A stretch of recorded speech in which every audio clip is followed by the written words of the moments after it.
ohun tí a ti ń gbéyẹ̀wò láti ọ̀sẹ̀ tó kọjá òun náà ni mo pè ní ìfara ẹni jìn fún ìjèrè ọkàn, dedication for soul winning, fífi ara wa jìn fún ìjèrè ọkàn.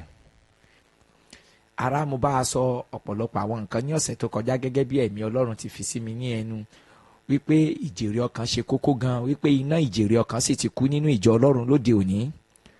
Ọ̀rọ̀ ìwàásù lórí ìjèrè ọkàn kò gba ẹnu àwọn ìránṣẹ́ Ọlọ́run mọ́. Ìjèrè ọkàn kò fi bẹ́ẹ̀ sí mọ́, agogo rẹ̀ ò fi bẹ́ẹ̀ sí kán máa lù ú gbọ̀ngbọ̀ngbọ̀ngbọ̀n mọ́. Mo sì jẹ́ kó yé wa wípé láìsí ìjèrè ọkàn ìjọ Ọlọ́run máa kú. Ìjèrè ọkàn jẹ́ lára àwọn òpó tó gbé ìgbàgbọ́ ró. Mo sọ fún wa ní ọ̀sẹ̀ tó kọjá, mo ní àwọn òpó tó gbé ìgbàgbọ́ ró pọ̀ gan. Lára wọn ni ìjèrè ọkàn wà, evangelism. Mo sọ pé òpó àdúrà wà. Láìsí àdúrà ìjọ Ọlọ́run ò lè dàgbà, ìjọ Ọlọ́run ò lè múnádóko, kò lè kún fún ìwà mímọ́. Mo ní láìsí ọ̀rọ̀ Ọlọ́run ìjọ Ọlọ́run ò lè dúró. Àwọn ìjọ mìíràn wà kò sí ọ̀rọ̀ Ọlọ́run tó yè koro, wọn sì wọn wọ́rì bóyá ọ̀rọ̀ Ọlọ́run wà nínú ìjọ wọn. Níwọ̀n ìgbà tí alásọtẹ́lẹ̀ àtòníran bá ti ń rí ìran tásọtẹ́lẹ̀ ń jáde, orí ìpele àsọtẹ́lẹ̀ ni wọ́n gbé ìjọ wọn lé. Àdúrà ò sí láwọn mìíràn, praise and worship ni ó rí wọn sọ pé a ní praise night, a ní kíní kan night, orin ni ṣá, kò sí àdúrà, iná àdúrà òjò. Ẹ̀mí mímọ́ ò sí náwọn bòmíràn. Lára àwọn òpó mi tó gbé ìjọ ró òun ni ẹ̀mí mímọ́, agbára ẹ̀mí mímọ́. So mo wá sọ pé lára àwọn òpó tí ìjọ Ọlọ́run tún sinmi lé òun ni ọ̀rọ̀ evangelism. Nígbà tí Jésù Kristi kú tó jíǹde, ó fìdí èyí múlẹ̀ fáwọn ọmọ ẹ̀yìn rẹ̀ nínú ìwé Mark chapter 16 verse 15. Ó ní ẹ lọ sí gbogbo ayé, ẹ máa kéde ìhìnrere. Ó ní ẹnikẹ́ni tí ó bá gbàgbọ́ a ó ṣe ìrìbọmi fún, yóò sì là. Ó ní èyí tí kò bá gbàgbọ́ ó ní yóò jẹ̀bi. Jésù tún fìdí eléyìí náà múlẹ̀ nínú ìwé Jòhánù chapter 9 verse 4. Ó ní èmi ò kò lè ṣaláì ṣiṣẹ́ bàbá nígbà tí ń ṣe ọ̀sán. Ó ní òru ń bọ̀ nígbà tẹ́nìkan ò ní lè ṣiṣẹ́ mọ́. Nínú ìwé Luke chapter 19 verse 10, ìwé Luke chapter 19 verse 10, ó sọ pé nítorí ọmọ ènìyàn dé láti wá àwọn tí ó nù àti láti gbà wọ́n là. Àwọn ẹsẹ̀ bíbélì yìí fi hàn gbangba pé iṣẹ́ tí Jésù Kristi fi torí rẹ̀ fi ìtẹ́ ògo rẹ̀ sílẹ̀ ní ọ̀run ni pé ó wá fún iṣẹ́ ìgbàlà ọkàn ènìyàn. Ṣùgbọ́n lónìí nísìnyí ìhìnrere owó, ìhìnrere ìbùkún, ìhìnrere ogun ayé, ogun ọ̀tá, òun ló gba ẹnu àwọn ènìyàn. Kò sí ìhìnrere ìgbàlà ọkàn, ìrònúpìwàdà kò fi bẹ́ẹ̀ sí mọ́. Nígbà tí Jòhánù onítẹ̀bọmi dé, ó kéde ìrònúpìwàdà. Ó ní ẹ ronúpìwàdà, ìjọba Ọlọ́run kù sí dẹ̀dẹ̀. Ó ní a ti fi àkélé gbòǹgbò igi náà, gbogbo igi tí yóò bá ti so èso gígé la ó gé lulẹ̀. Nígbà tí Hẹ́rọ́dù mú Jòhánù tó jù sínú túbú tó sì bẹ́ lórí, Jésù Kristi náà tún dé, òun náà tún bẹ̀ sí ń kéde ẹ ronúpìwàdà torí pé ìjọba ọ̀run kù sí dẹ̀dẹ̀. Nígbà tí wọ́n tún mú Kristi náà, wọ́n kàn án mọ́ àgbélébùú. Lẹ́yìn náà ó jíǹde, ó tún gbé ìhìnrere ìrònúpìwàdà àti ìjèrè ọkàn láwọn ènìyàn lọ́wọ́. Nígbà tóun náà tún lọ àwọn àpọ́sítélì lọ́jọ́ Pentecost, nígbà tí Pétérù wàásù táwọn ènìyàn bíi pé ara kí ni kí àwa kí ó ṣe, ohun tó kọ́kọ́ ti ẹnu Pétérù jáde ni ẹ ronúpìwàdà kí a sì bámtísì olúkúlùkù. Láti ìbẹ̀rẹ̀ pẹ̀pẹ̀ ni a ti ń kéde ìhìnrere ìrònúpìwàdà, ìrònúpìwàdà, ìrònúpìwàdà. Ṣùgbọ́n lóde òní ìhìnrere ìrònúpìwàdà ò fi bẹ́ẹ̀ sí mọ́. Ìhìnrere pé ẹ máa bọ̀, Jésù ó tú yín sílẹ̀, ẹ máa bọ̀ ẹ̀yin tí ogun ayé ń yọ lẹ́nu. Ìhìnrere ìbùkún rẹpẹtẹ, prosperity ló gba ẹnu kan. Nítorí náà Olúwa ń kọ sí gbogbo àwọn ọmọ Ọlọ́run wípé ẹ dìde fún ìjèrè ọkàn àti fún evangelism ní jákèjádò gbogbo àgbègbè yín àti títí dé gbogbo àgbáyé. Kí ni àwọn àpọ́sítélì ìgbé ayé tí wọ́n gbé? Wọ́n gbé ìgbé ayé ìjèrè ọkàn. Mo fi eléyìí fìdí rẹ̀ múlẹ̀ fún wa ní ọ̀sẹ̀ tó kọjá nínú ìwé Ìṣe àwọn àpọ́sítélì chapter 5 verse 42. Acts of Apostles chapter 5 verse 42. Ẹgbọ́n ohun tó sọ. Àti ní ojoojúmọ́ ní tẹ́ḿpìlì àti ní ilé wọn kò dẹ́kun ìkọ́ni àti láti wàásù Jésù Kristi. Ìgbé ayé táwọn àpọ́stélì ń gbé níjọ́ náà lọ́hùn ni ẹ. Bíbélì sọ pé lójoojúmọ́ wọn ò dẹ́kun àti máa wàásù Jésù Kristi àti láti máa kọ́ni. Lónìí nísìn àwọn ẹnì kọ̀ọ̀kan tó máa ń ṣe evangelism gan bóyá lóṣooṣù náà máa jáde, ẹ̀wọ̀n míì bóyá lọ́sẹ̀ọ̀sẹ̀. Ṣùgbọ́n Bíbélì jẹ́ kó yọ pé ìgbé ayé àwọn bàbá ńlá wa ìgbàanì ni pé everyday ni wọ́n ń ṣe evangelism. Ọ̀rọ̀ evangelism ti kú nínú ṣọ́ọ̀ṣì. Ṣùgbọ́n bó wáyé pé praise night la fẹ́ ṣe tí àwọn aláṣẹ́wó àtàwọn alágbèrè máa péjọpọ̀ lálẹ́ tí wọ́n máa péjọ tí wọ́n máa gbára bára wọn sùn ní kọ̀rọ̀ tí akótó di àsìkò praise night a ó gbé eléyìí kalẹ̀. Tó bá ṣe pé kinní kan drama night ni àbí film show ni a máa gbé gbogbo eléyìí sílẹ̀. Ṣùgbọ́n ọ̀rọ̀ evangelism ìjọ ọlọ́run òlu agogo rẹ̀ kó hàn pariwo go and win soul kò sí yẹn mọ́ nísìn. Church meeting gan ti gba evangelism. Wọ́n bá ṣe ń gbọ́ headquarter meeting lẹ́yìn máa gbọ́ provincial meeting, area meeting, district meeting, zonal meeting, meeting upon meeting. Tó kò wá sí àyè evangelism àti fi meeting àti fi dera wa ní ìgbèkùn. Ṣé irú ìgbàgbọ́ báyìí ni Jésù fìdí rẹ̀ múlẹ̀? Nítorí náà ìjọ tí ò bá mú ọ̀rọ̀ ìjèrè ọkàn bí iṣẹ́ irú ìjọ bẹ́ẹ̀ gan àti wọ ìjọba ọ̀run rẹ̀ á mẹ́hẹ̀ gidigidi torí pé ó ń ṣe àìgbọràn sí òfin Kristi ni. Ọ̀rọ̀ evangelism ti kó nínú ìwàásù àwọn ìránṣẹ́ Ọlọ́run nísìn. Ọ̀rọ̀ owó ni, ogun ayé ni àti bẹ́ẹ̀ bẹ́ẹ̀ lọ. Ìgbé ayé àwọn àpọ́sítélì gbà ní pé wọ́n á máa jèrè ọkàn every day. Nínú ìwé ìṣe àwọn àpọ́sítélì chapter 8 tẹ́ bá wo ìṣe àwọn àpọ́sítélì chapter 8 a ó tún rí àpẹẹrẹ yìí náà níbẹ̀. Verse 4 àwọn tí wọ́n sì túká lọ sí ibi gbogbo wọ́n ń wàásù ọ̀rọ̀ náà. Fílípì sì sọ̀kalẹ̀ lọ sí ìlú Samaria ó wàásù Kristi fún wọn. Bíbélì sọ pé nígbà táwọn àpọ́sítélì gbani tí wọ́n túká àtàwọn ọmọ ẹ̀yìn nítorí inúnibíni tó dìde sí Stephen, Bíbélì ni wọ́n lọ ń wàásù ọ̀rọ̀ náà ni. Ṣùgbọ́n lónìí ìsinyìí ọ̀rọ̀ náà kò fi bẹ́ẹ̀ sí lẹ́nu wa mọ́. A kò wàásù ìhìnrere mọ́. Nígbà tí Jésù wo wèrè ara Gádárà sàn nínú ìwé Mark chapter 5, ẹ rí i pé wèrè ara Gádárà yìí sọ fún Jésù Kristi, ó ní jẹ́ kí n máa bá ọ lọ. Jésù sọ fún pé rárá má ṣe bá mi lọ. Ó ní ṣùgbọ́n lọ sọ́dọ̀ àwọn ènìyàn rẹ lọ sọ ohun tí Ọlọ́run ti ṣe fún ọ. Ohun tí Jésù sọ fún wèrè ara Gádárà yìí nìyẹn. Ó máa rí lẹ́yìn nínú ìwé Mark chapter 5 verse 18 to 20. Bíbélì sì sọ pé ó sì lọ sí gbogbo Decapolis ó sì lọ ń wàásù ìhìnrere fún gbogbo wọn. Ó ń sọ ohun tí Jésù ti ṣe fún wọn. Tó bá tún wo ìwé Jòhánù chapter 1 from verse 35 to 50, ìwé Jòhánù chapter 1 verse 35 to 50, ó máa rí i pé nígbà tí Jòhánù onítẹ̀bọmi rí Jésù, ó ní ẹ wo ọ̀dọ́ àgùntàn Ọlọ́run ẹni tó kó ẹ̀ṣẹ̀ aráyé lọ. Bíbélì sọ pé àwọn ọmọ ẹ̀yìn ẹ̀ méjì kan sì fi ẹ̀yìn ẹ̀ sílẹ̀ wọ́n bẹ̀rẹ̀ sí ń tẹ̀lé Jésù. Bíbélì sọ pé lára àwọn ọmọ ẹ̀yìn ni Áńdérù. Wọ́n ní nígbà tó yá ó rí Símónì arákùnrin rẹ̀, ó fà wá, ó sọ pé a ti rí Mèsáyà, ẹni tí àwọn ènìyàn ń sọ̀rọ̀ rẹ̀, tí àwọn wòlíì sì ti sọ àsọtẹ́lẹ̀ rẹ̀. Ó wá mú Pétérù ẹ̀gbọ́n rẹ̀, ó mú wá sí ọ̀dọ̀ Jésù Kristi. Bíbélì sọ pé nígbà tí Kristi rí, ó sọ pé a kì yóò pè é ní Símónì mọ́ bí kò ṣe Pétérù, èyí ni Séfà. Bíbélì tún tẹ̀síwájú wípé nígbà tó di ọjọ́ kejì Jésù rí Fílípì, ó ní Fílípì máa tẹ̀lé mi lẹ́yìn. Bíbélì wá sọ pé ará Bẹ́sáídà ni Fílípì ń ṣe. Nígbà tó tún yá Fílípì náà tún rí Nàtáníẹ́lì, ó ní máa bọ̀, ó ní àwa ti rí olùgbàlà. Nàtáníẹ́lì wá sọ fún Fílípì pé ohun rere a lè ti Násárẹ́tì jáde bí, ó ní ìwọ wá wò ó. Nítorí náà Fílípì tún fa Nàtáníẹ́lì wá gẹ́gẹ́ bí ìhìnrere Jòhánù. Ẹni tó bá ka ìwé ìhìnrere Jòhánù ó túmọ̀ sí wípé gẹ́gẹ́ bí ìhìnrere Jòhánù ṣe gbé kalẹ̀, àwọn ọmọ ẹ̀yìn méjìlá tí Jésù ní, ó túmọ̀ sí pé ọ̀pọ̀lọpọ̀ wọn fa ara wọn wá sọ́dọ̀ Jésù ni.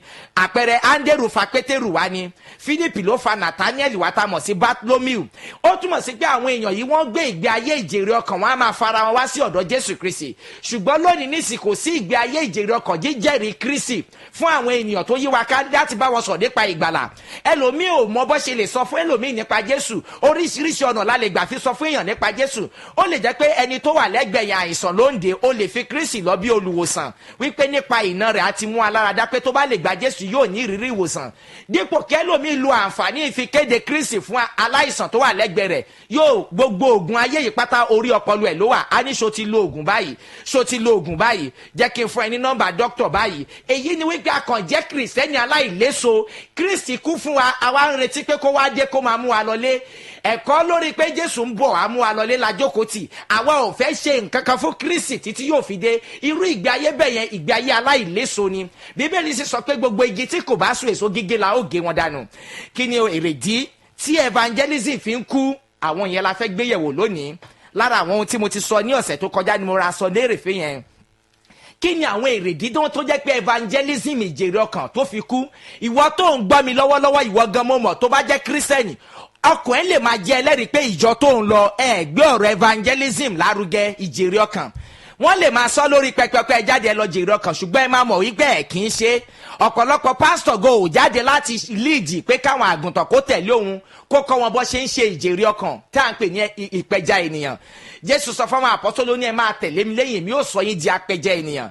Kí ló dé tó jẹ́ pé ọ̀rọ̀ evangelism tí a ti ẹ̀ ń tẹnumọ́ yìí gan, ó ti kú pátápátá lónìí nínú ìjọ tí ó jẹ́ pé kò fi bẹ́ẹ̀ sí ọ̀rọ̀ evangelism mọ́, kò fi bẹ́ẹ̀ sí ọ̀rọ̀ ìwàásù ìrònúpìwàdà àti ìjèrè ọkàn mọ́. Àwọn èrèdí tí ó fà á nìyí.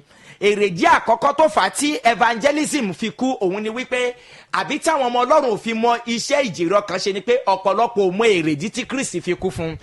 ẹ bá mi ṣí ìwé 2 Corinthians chapter 5 ìwé Kọ́ríńtì kejì orí 5 ìwé 2 Corinthians chapter 5 verse 15 2 Corinthians chapter 5 verse 15 ó sì ti kú fún gbogbo wọn pé kí àwọn tí ó wà láàyè kí ó má ṣe wà láàyè fún ara wọn mọ́ bí kò ṣe fún ẹni tí ó kú nítorí wọn tí ó sì jíǹde. ìwọ tó bá ń fọkàn bá mi lọ tó sì ti ṣí bíbélì ẹ sí 2 Corinthians chapter 5 verse 15 mo fẹ́ kí o kà á kó pè mọ́ rẹ̀ ìyẹn ni pé ó sì ti kú fún mi pé kí èmi tí ó wà láàyè kí n má ṣe wà láàyè fún ara mi mọ́ bí kò ṣe fún ẹni tí ó kú nítorí mi tí ó sì jíǹde. èrèdí àkọ́kọ́ tí evangelism fi kú nínú ṣọ́ọ̀ṣì ni pé selfishness ìmọ̀tara ẹni nìkan. àwọn èèyàn ń gba Jésù nítorí oríṣiríṣi èrèdí. ẹlòmíràn gba Jésù torí ogun, ẹlòmíràn gba Jésù torí pé ó ń wá ọmọ. ọjọ́ tọ́mọ tó sì ń wá bá ti tẹ̀ lọ́wọ́ báyìí lẹ́yìn kó kàn máa lọ sí ṣọ́ọ̀ṣì. olúkúlùkù ò gba Jésù pẹ̀lú èrò pé ó kú fún mi kémi gan lè fi ara mi dípò fún ni. gẹ́gẹ́ bí ìwé 2 Corinthians chapter 5 verse 15 yìí ṣe wí, ó ní ó kú fún wa pé àwa ta wà láàyè àgbọ́dọ̀ wà láàyè fún ara wa mọ́ bí kò ṣe fún ẹni tó kú nítorí wa. èyí ni pé Jésù Kristi fi ìtẹ́ ògo rẹ̀ sílẹ̀ lọ́run láti wá kú fún wa. nítorí pé ó sì kú fún wa gbọ́dọ̀ san oore yìí padà fún nípa fífi ara tiwa náà jì fún láti ṣe iṣẹ́ tí ó fi sílẹ̀ lórí ilẹ̀ ayé láti tẹ̀síwájú ní iṣẹ́ yìí. ṣùgbọ́n selfishness àti ìmọ̀tara ẹni nìkan ó ti gba iṣẹ́ ìjèrè ọkàn lọ́wọ́ wa, a kò ráyè. ọ̀pọ̀lọpọ̀ àníyàn ayé iṣẹ́ tó ń ṣe kò jẹ́ kó ráyè jèrè ọkàn. selfish Christian yẹn, onímọ̀tara ẹnìkan yẹn, o tí mọ èrèdí ikú Kristi yẹn. gẹ́gẹ́ bí 2 Corinthians 5:15 ṣe sọ, tó bá kà á tó pè mọ́ rẹ̀ wá rí pé ó ní ó sì ti kú fún gbogbo wọn. ìyẹn ni pé ó sì ti kú fún mi pé kí àwọn tó wà láàyè, ìyẹn ni pé kí èmi tí mo wà láàyè kí má ṣe wà láàyè fún ara mi mọ́. ìyẹn pé o ò gbọ́dọ̀ tún gbé ìgbé ayé ẹ fi please ara ẹ mọ́ bí kò ṣe fún ẹni tó fi torí ẹ tó kú tó sì jíǹde. bí kò ṣe pé a bá gba ìgbàgbọ́ pẹ̀lú ọkàn pé a fẹ́ wu ẹni tí ó fi ẹ̀mí rẹ̀ lélẹ̀ fún wa, tó yẹ pé a kàn ń gbà nítorí pé a fẹ́ nǹkan kan, a fẹ́ ìwòsàn, a fẹ́ ọmọ bíbí, a fẹ́ kí ogun ayé wa lọ. ẹlòmíì torí pé ó ń wá iṣẹ́ ló fi gba Jésù, tó jẹ́ pé selfish interest la fi ń gba Jésù lónìí. ìta sọ pé a gba Jésù, Jésù tá gbà ò kì í ṣe original, òfegè la gbà, a ò tí ì gba ìgbàgbọ́ bíi ti ìgbàanì. èrèdí àkọ́kọ́ tó mú kí inú evangelism máa kú nìyẹn. àwọn tó bá gba Jésù pẹ̀lú ọkàn pé ó ti kú fún mi, èmi gan gbọ́dọ̀ fi ara mi lélẹ̀ fún, wọ́n á rí evangelism bí ohun tó rọrùn láti ṣe. èrèdí kejì tó fà á tí iná ìjèrè ọkàn fi kú ni pé ìjọ Ọlọ́run gan ò mọ èrèdí tí Jésù fi wá sáyé. wọ́n kàn máa pariwo ni pé Jésù kú nítorí ẹ̀ṣẹ̀ wa, wọ́n ò mọ èrèdí tó fi wá sáyé. nínú ìwé Luke chapter 19 verse 10 Luke chapter 19 verse 10 ó ní nítorí ọmọ ènìyàn dé láti wá àwọn tí ó nù àti láti gbà wọ́n là. tó bá ṣe pé ní tòótọ́ la ní òye pé a gba Jésù, ó túmọ̀ sí pé iṣẹ́ tó wá sáyé wá ṣe pé wá àwọn tó nù àti láti gbà wọ́n là. ó yẹ kí iṣẹ́ yìí kó mú wa ní ọkàn, kì í ṣe jíjẹ́ ẹ̀ka káàkiri ayé ni ó máa mú wa lọ ní ọkàn. ìyẹn pé èèyàn lè fi ayé dá ẹ̀ka káàkiri sí kí ọ̀rọ̀ ìjèrè ọkàn kó má mú lọ́kàn. nítorí náà èrèdí kejì yẹn, àìní òye wíwá Kristi wá sí ayé, òun ló fà á. kí ni èrèdí kẹta tó mú kí iná evangelism máa kú nínú ìjọ Ọlọ́run? church program àti àwọn òfin ìjọ. ọ̀pọ̀lọpọ̀ ìjọ ló wà, wọ́n ti gbé program oríṣiríṣi kalẹ̀ tó jẹ́ pé kò tiẹ̀ lè fàyè sílẹ̀ fún evangelism gan.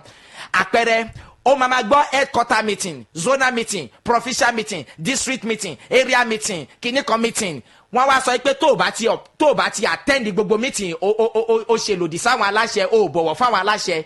bíbélì sọ pé ẹ̀yin gbé òfin àtọwọ́dọ́wọ́ yín sílẹ̀, ẹ wá pa òfin Ọlọ́run tì. àwọn ìjọ ti gbé òfin oríṣiríṣi kalẹ̀ fi pa òfin Ọlọ́run tì tó sọ wípé ẹ lọ sí gbogbo ayé, ẹ lọ jèrè ọkàn. irú àwọn ẹni bẹ́ẹ̀ yẹn wọ́n máa fi òfin kan dẹ̀ pé bíbélì ló ní kẹ́ bọ̀wọ̀ fún aláṣẹ. aláṣẹ wo ni? àṣẹ wo ló tún wà tó gbọdọ̀ tóbi ju ti Ọlọ́run lọ? ní ìgbà kan tí mo ṣì wà nínú ìjọ tí mo lọ kẹ́yìn, ó máa gbọ́ pé a ní meeting ní kinní kan, gbogbo workers ẹ gbọ́dọ̀ wà ń bẹ̀. màá ní wo ẹ yọ mí jáde kó ní workers yín, ọmọ ìjọ lásán ni mí. any meeting báyìí mi ò tiẹ̀ ráyè tó bá ti máa pa iṣẹ́ evangelism lára. ó máa gbọ́ you are disobeying order, o fẹ́ tẹ̀lé àṣẹ àtòkè wa. màá ní wo mo ti sọ fún yín kí n tó darapọ̀ mọ́ yín pé mi ò fẹ́ òfin tó máa dè mí tí ò ní jẹ́ kí n ráyè tọ́lọ́run. òfin ìjọ ló di ọ̀pọ̀lọpọ̀ lónìí tí ò jẹ́ kó ráyè evangelism. pásítọ̀ mi meeting tí wọ́n ti gbé sọ́run ẹ̀gọ́ kò jẹ́ kó lè jèrè ọkàn bó ṣe máa lọ sí ẹ̀kọ́ta lọ report ló máa lọ sí kinní kan lọ report irú òfin bẹ́ẹ̀ yẹn ó mú kó máa ṣẹ̀ sí ọlọ́run. ìwọ tó ń gbọ́ mi lọ́wọ́lọ́wọ́ járe gbà lábẹ́ ìdè tí ò mú kó ṣe ìfẹ́ Kristi ní kíkún. gbogbo òfin tó bá ti dè yín tí ò jẹ́ kẹ́ ṣe ìfẹ́ Kristi kò ń ṣe òfin tó ní ìtẹ́wọ́gbà níwájú ọlọ́run. ìwé mímọ́ fi ìdí eléyìí múlẹ̀ ó ní ẹ̀yin pa ìlànà ọlọ́run dà ẹ̀yin wá gbé òfin àtọwọ́dọ́wọ́ yẹn fi ń ba òfin ọlọ́run jẹ́. èrèdí kẹta tó mú kí evangelism máa kú nínú ìjọ ọlọ́run nìyí. ó sì ṣe kókó gan gbogbo ṣọ́ọ̀ṣì mi wọ́n ti gbé program kalẹ̀ láti Sunday títí di Saturday kò sí àyè ìsinmi kò sí àyè ìjèrè ọkàn tí àwọn ọmọ wọn ò bá lọ sí program wọn á máa sọ pé ó wá sí church meeting. Jésù ò kú fún wa ká lè máa lọ sí church meeting o ó kú fún wa ká lè jáde lọ gba àwọn kan là. Jésù ò kú fún wa pé kákan máa jókòó sí Sunday service ó kú fún wa ká lè dìde fún ìgbàlà aráyé ni. kí ni èrèdí kẹrin tí ọ̀pọ̀lọpọ̀ ò fẹ́ fi jèrè ọkàn? ọ̀lẹ àti ìmẹ́lẹ́. tí ẹ bá ka ìtàn ẹni tí a fún ní tálẹ́ǹtì afún kan ní 5 afún kan ní 2 afún kan ní ẹyọ kan Bíbélì sọ pé ìta fún ní ẹyọ kan ó lọ wálẹ̀ ó bo tiẹ̀. nígbà tí ọ̀gá rẹ̀ dé ó sọ wípé ìwọ ọmọ ọ̀dọ̀ onímẹ́lẹ́ yìí laziness àti ọ̀lẹ ò fẹ́ jẹ́ kí ọ̀pọ̀lọpọ̀ máa ṣe evangelism. wọ́n máa ṣe àwáwí wọ́n máa sọ pé kìnìkan laziness in the church kò jẹ́ kí evangelism kí fire kó dìde mọ́. Pastor mi ya ọ̀lẹ ìdí tẹlifíṣàn ló máa jókòó sí Africa Magic ló máa jókòó sí gbogbo fíìmù pátápátá ti kún orí rẹ̀ bó ṣe wo part 1 ló máa wo part 2. ó sì sọ pé ó pèrè ààrẹ ní ìránṣẹ́ Ọlọ́run ó sọ pé ó gba iṣẹ́ Olúwa iṣẹ́ ìjèrè ọkàn ò mú ẹ lọ́kàn gbogbo bọ́ọ̀lù pátápátá match náà ní pátápátá gbogbo déètì ẹ̀ ló ti há sórí. ṣé irú ìgbé ayé gidi leléyìí? irú ìgbé ayé bẹ́ẹ̀ ìgbé ayé aláìléso ni. ohun karùn-ún tó mú kí evangelism kó ṣe kí ni kó kú ni pé kò sí ìtẹnumọ́. bí ó bá jẹ́ pé bá ṣe ń pariwo ẹ̀sán ìdámẹ́wàá àtọrẹ ìbùkún yanturu prosperity tó bá jẹ́ pé bá ṣe ń pariwo nǹkan yìí là ń pariwo ẹ jáde lọ jèrè ọkàn nǹkan ò ní rí bó ṣe rẹ́ báyìí. ó túmọ̀ sí pé kò sí àtẹnumọ́ nínú ṣọ́ọ̀ṣì mọ́ lónìí pé ẹ jáde lọ jèrè ọkàn kò sí àtẹnumọ́ àti ìrúsókè lórí àwọn àgùntàn yìí pé kán jáde kán lọ ṣe kíni kán lọ ṣiṣẹ́ ìjèrè ọkàn. kí tún ni ohun mìíràn tó fà á tí ọ̀pọ̀lọpọ̀ kò fi ṣe kíni tí wọn kò fi lè dìde fún ìgbàlà àwọn ẹlòmíràn? torí pé ìgbàlà tiwọn gan náà ò dájú. ìgbàlà wọn kò dájú wọn ò sì mọ èrèdí tí Jésù fi kú fún wọn. bá mi ṣí ìwé Titus chapter 2 verse 14 ìwé Titus chapter 2 verse 14. Bíbélì sọ pé ẹni tí ó fi ara rẹ̀ fún wa kí òun kí ó lè rà wá padà kó nínú ẹ̀ṣẹ̀ gbogbo kí ó sì lè wẹ àwọn ènìyàn kan mọ́ fún ara rẹ̀ fún ìní òun tìkálára rẹ̀ àwọn onítara iṣẹ́ rere. Bíbélì sọ pé Olúwa fẹ́ ká jẹ́ onítara iṣẹ́ rere. Iṣẹ́ rere wo ni àwọn iṣẹ́ rere tó dára jù tó yẹ kéèyàn fara rẹ̀ jì fún? Iṣẹ́ ìjèrè ọkàn ó wà lára wọn. Nígbà tí Pétérù gbé arọ tẹ́ḿpìlì dáradára dìde tí àwọn Farisí àti Sadúsì pè níjà pé orúkọ wo tàbí agbára wo lẹ fi ṣiṣẹ́ àmì, Pétérù sọ pé tẹ bá ń wádìí iṣẹ́ rere tí a ṣe lára abirùn yìí, ó pọ̀ sí pé Pétérù rí iṣẹ́ àmì yìí bí iṣẹ́ rere. Ìyẹn náà ti pé bí iṣẹ́ ìwòsàn bá lè jẹ́ iṣẹ́ rere, bẹ́ẹ̀ náà ni iṣẹ́ ìgbàlá ọkàn ṣe jẹ́ iṣẹ́ rere.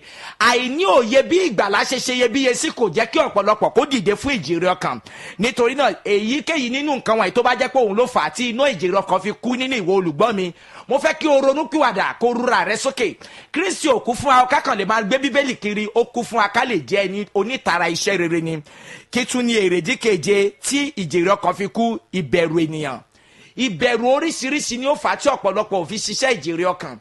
Lóde òní nísìnyí ó ti di wípé àwọn ọ̀rọ̀ kan wà wá ní ò gbọ́dọ̀ sọ eléyìí o, ò gbọ́dọ̀ sọ eléyìí o, ayé ti fẹ́lẹ́ o. Kí ló ń jẹ́ bẹ́ẹ̀? Ẹni tó bá fẹ́ ṣe ti Olúwa kó dúró fún Olúwa. Èlíjà sọ fáwọn wòlíì Báálì, ó ní yóò ti pẹ́ tó tẹ ó máa wà ní iyèméjì. Ó ní tó bá ṣe pé Olúwa lẹ fẹ́ sìn ẹ sìn Olúwa. Ó ní tó bá ṣe pé Báálì lẹ fẹ́ sìn ẹ sìn Báálì. Ẹni tó bá fẹ́ sìn Jésù kó dúró fún Jésù kó sì ṣetán láti sọ ọ̀rọ̀.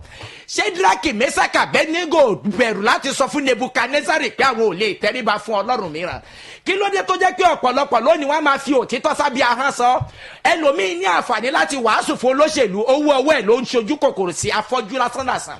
Ẹlòmíín ní àǹfààní láti wàásù fún ọba aláyé, kò wàásù fún ọba aláyé yìí, owó ọwọ́ ọba yìí ló ń wá. Kí ló dé tí ayé wa ń bàjẹ́ lọ tí a ò mú ọ̀rọ̀ ìjèrè ọkàn bí iṣẹ́ tó jẹ́ pé owó àtójú kòkòrò dúkìá ayé yìí ni? Ẹlòmíràn ó ní àwọn èèyàn ńláńlá tó wà ní sàkání ẹ̀ tí wọ́n ti dẹni ìgbàlà ṣùgbọ́n kò bá wọn sọ̀rọ̀ nípa ìgbàlà, owó ọwọ́ wọn ni. Ìwọ tó ń gbọ́ mi lọ́wọ́lọ́wọ́ bóyá pásítọ̀ ni ẹ́, àwọn ọba aládé mélòó ló jẹ́ ọ̀rẹ́ rẹ? Ìjọ bá wọn sọ̀rọ̀ ìgbàlà dípò bẹ́ẹ̀ owó ọwọ́ wọn ló ń wá o. Àwọn olóṣèlú mélòó ló jẹ́ ọ̀rẹ́ rẹ tó súnmọ́ ẹ? Ìjọ bá wọn sọ nípa ìgbàlà ọkàn wọn, owó ọwọ́ wọn ló ń wá. Mo fi dá ẹ lójú bó ṣe ń gbọ́ mi, bó o bá change ọ̀run àpáàdì ń dúró díẹ̀, torí pé Jésù Kristi nígbà tó ní àǹfààní pẹ̀lú Níkódémù ó sọ̀rọ̀ ìgbàlà fún, nígbà tí Pọ́ọ̀lù ní àǹfààní pẹ̀lú Félísì ó sọ̀rọ̀ ìgbàlà fún, nígbà tí Pọ́ọ̀lù ní àǹfààní pẹ̀lú Festus ó sọ̀rọ̀ ìgbàlà fún, Pọ́ọ̀lù ní àǹfààní pẹ̀lú ọba Agrippa ó sọ̀rọ̀ ìgbàlà fún. Ṣùgbọ́n ẹ̀yin oníjẹkújẹ ìránṣẹ́ Ọlọ́run tó kó òde òní, ẹ ní àǹfààní pẹ̀lú àwọn ènìyàn ńlá, ẹ ò sọ ọ̀rọ̀ ìgbàlà fún, owó ọwọ́ wọn lẹ̀ ń wá. Mo fi dá yín lójú, Bíbélì sọ wípé irú àwọn ẹni bẹ́ẹ̀ wọ́n ó ṣègbè. Nítorí náà ẹ jẹ́ kí a mú ọ̀rọ̀ ìgbàlà àti ìjèrè ọkàn bí iṣẹ́ iyebíye tí Kristi fi torí rẹ̀ tó fi ẹ̀mí rẹ̀ lélẹ̀. Èrèdí kẹfà àbí keje tí evangelism fi ń kú lóde òní nẹ. Kí ni èrèdí kẹjọ? Sátánì gọgọ tó ń ṣe aládé ayé yìí ń gbógun ti evangelism. Kò gbógun ti ọ̀rọ̀ prosperity torí pé ó ti mọ̀ pé ìlépa ọrọ̀ jù á máa rán ni lọ sí ọ̀nà àpáàdì. Ṣùgbọ́n èṣù gan náà ń gbógun ti evangelism, kò fẹ́ kí ìjọ Ọlọ́run kó dìde fún ìgbàlà ọkàn yàn. Kí ni èrèdí? Nítorí pé ìwé mímọ́ fi ìdí rẹ̀ múlẹ̀ pé ó mọ̀ pé àkókò kúkúrú lòun ní. Ìdí ẹ̀ ni ó máa ń mú ọ̀rọ̀ evangelism kúrò. Gbogbo àwọn general overseer pẹ̀lú gbogbo akitiyan wọn láti wàásù pé kó ru ìjọ sókè, gbogbo ẹ̀ náà kò dàbí pé ó jọra wọn, torí pé evangelism yìí ó wà lára àwọn nǹkan tó yẹ pé ìjọ Ọlọ́run ò gbajúmọ̀ níkẹyìí. Mo fẹ́ kó mọ̀ nǹkan kan. Tí àwọn Boko Haram bá ń gbé bọ́ǹbù sára fi ń ba ayé àwọn èèyàn jẹ́, ẹ̀yin ọmọ Ọlọ́run ẹgbẹ́ ẹ̀mí mímọ́ wọ̀ fi tún ayé àwọn èèyàn ṣe, ẹ̀yin inú ẹgbẹ́ ẹ̀mí mímọ́ wọ̀ fi jáde lọ gba àwọn èèyàn là.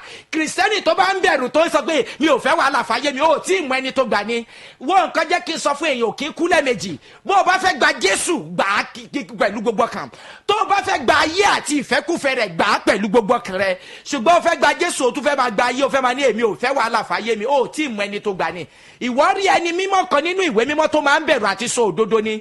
Níbo ni àwọn bíi Daniel wà? Àwọn Ṣédrákì, Méṣákì, Abẹ́dínígò lójú iná wọn sọ òtítọ́ ni.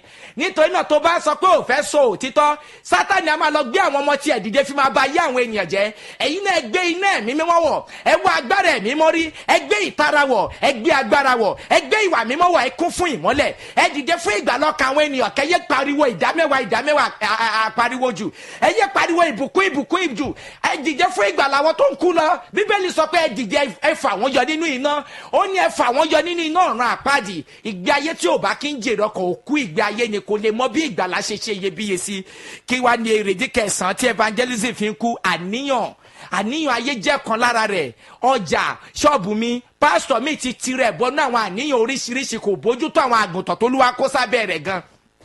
Àníyàn ò jẹ́ kí ọ̀pọ̀lọpọ̀ kó bójútó ohun tí Olúwa kó sí ọwọ́ wọn. Nítorí náà pẹ̀lú àwọn ohun tí mo ti sọ yìí, ó fi hàn gbangba pé tí ìránṣẹ́ Ọlọ́run kan bá ń sọ pé lílọ sínú òṣèlú àbí títira wa bọ ohun ayé yìí wípé ìfẹ́ Ọlọ́run ni, pẹ̀lú àwọn pọ́ìntì ó fi hàn gbangba pé ìwé mímọ́ ta kò gbẹ̀yìngbọ̀yìn. Torí pé a kò lè so ara wa pọ̀ mọ́ ayé ká tún sọ pé a fẹ́ ṣiṣẹ́ olùgbàlà. A ò lè so ara wa pọ̀ mọ́ ayé ká ní a fẹ́ gba ayé là, kò possible. Ẹni tó bá fẹ́ já ìmọ́lẹ̀ ó gbọ́dọ̀ yára ẹ̀ sọ́tọ̀ bí ìmọ́lẹ̀. Ẹni tó bá fẹ́ jí òkùnkùn á yára ẹ̀ sọ́tọ̀. Ó lè rí ibi tí òkùnkùn ti ń gba òkùnkùn là. Ìmọ́lẹ̀ ló máa ń gba òkùnkùn là. Báwo ni mo ṣe máa ní mo wà ní òṣèlú tí mo fẹ́ wàásù fáwọn tó wà níbẹ̀ pé kó gba Jésù? Kò lè possible.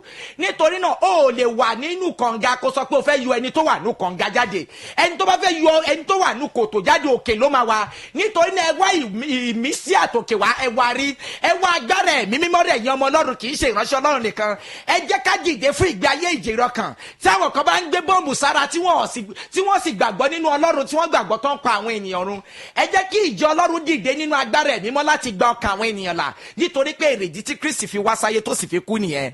Nítorí náà kí ni àwọn ohun tí a lè ṣe tí a bá fẹ́ dìde fún ìjèrè ọkàn? Bóyá bó ṣe ń gbọ́ mi gan, ìtara ń ru ẹ́ sókè pé ó fẹ́ máa jèrè ọkàn. Ohun àkọ́kọ́ ni pé o gbọ́dọ̀ mú àdúrà bí iṣẹ́. Ẹnu lásán ò ṣe kéde ìyìn rere. Ẹni tó bá fẹ́ kéde ìyìn rere pẹ̀lú ẹnu lásán á tẹ nídìí. Ẹni tí ò lè gbàdúrà yóò cooperate pẹ̀lú wọn ni. Ó dàbí ọ̀rọ̀ olóyìnbó, no, if you can't beat them you will join them. Ẹni tó lè gbàdúrà ló kájú ìran yìí. Ẹni tó lè wá ojú Ọlọ́run nínú àwẹ̀ àtàdúrà ló kájú ìran yìí. Àwọn ọmọ iná la fi wàásù fún wọn. Bó bá fẹ́ fa ènìyàn jáde nínú iná ọ̀run àpáàdì, wàá gbé iná ẹ̀mí mímọ́ wọ̀ ni. Àwọn ọmọ ipá, agbára la fi ń gbà wọ́n là.